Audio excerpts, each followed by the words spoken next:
I don't know about you, but I hear people talk about the idea of work-life balance a lot. More and more often, we are told to leave work at the office and set boundaries.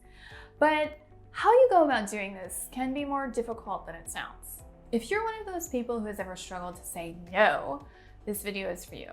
There is a right way and a very wrong way to do this. Stay tuned and I'll tell you more. For the best job search and career advice, please hit the subscribe button below. I post new videos every Monday and Thursday. Hello and welcome to my channel. I'm Kelly, a career coach and professional development specialist. I've mentored thousands of job seekers through the job search and application process. I also work with people looking to advance their careers and create professional development plans. Often, when I'm approached about helping someone make a career change, or perhaps designing a framework to help them achieve their career goals, I'm told they are overextended in their current position, or maybe they are simply expected to complete tasks which aren't part of their job description, and their skills would be better used elsewhere. It is important to acknowledge when this sort of thing happens, but it is also important to be proactive and deal with it before you reach breaking point. When I used to work in corporate, more than once I heard an exhausted employee tell their supervisor, "That's not my job." Watching someone say this is like watching a car accident. You ache for the person involved, but you simply can't look away because you know the outcome is going to be tragic and want to see what happens. Rather than damaging your reputation and potentially being seen as difficult and unwilling to be a team player, here are a few ways to stand your ground while remaining diplomatic.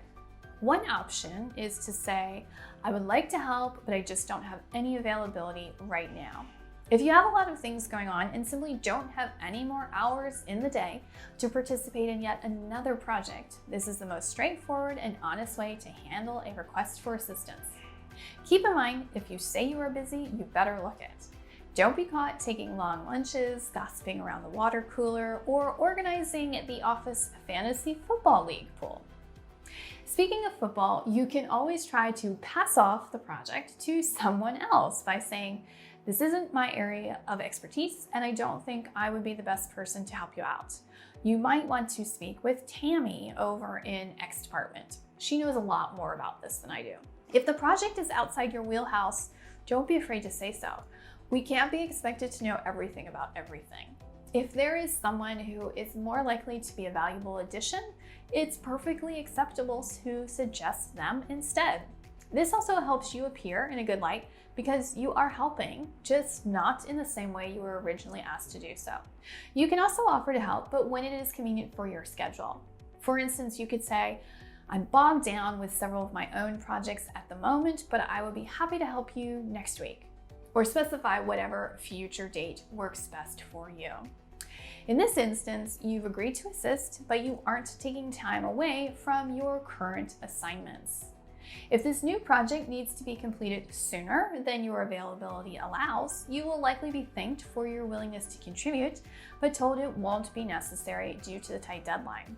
Just remember, be diplomatic yet firm when saying no to a request for assistance. But whatever you do, avoid getting flustered and exclaiming, "That's not my job." That seldom ends well. If you're frequently asked to take on extra work when you already have a full plate, it may be time to speak to your supervisor. We all have the same number of hours in a day, and especially if your company encourages a healthy work-life balance, sometimes a gentle reminder about that policy is needed. Supervisors are people too, and occasionally forget that we all have limits.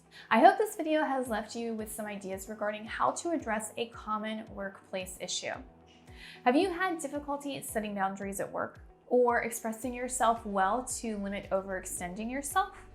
If this has been a challenge for you, please comment below and let me know how you have, or maybe how you haven't, dealt with it. If you are looking to make a career change, are on the job hunt, or simply considering your options, I have lots of free resources to help you improve your resume, write a cover letter, and prepare for job interviews.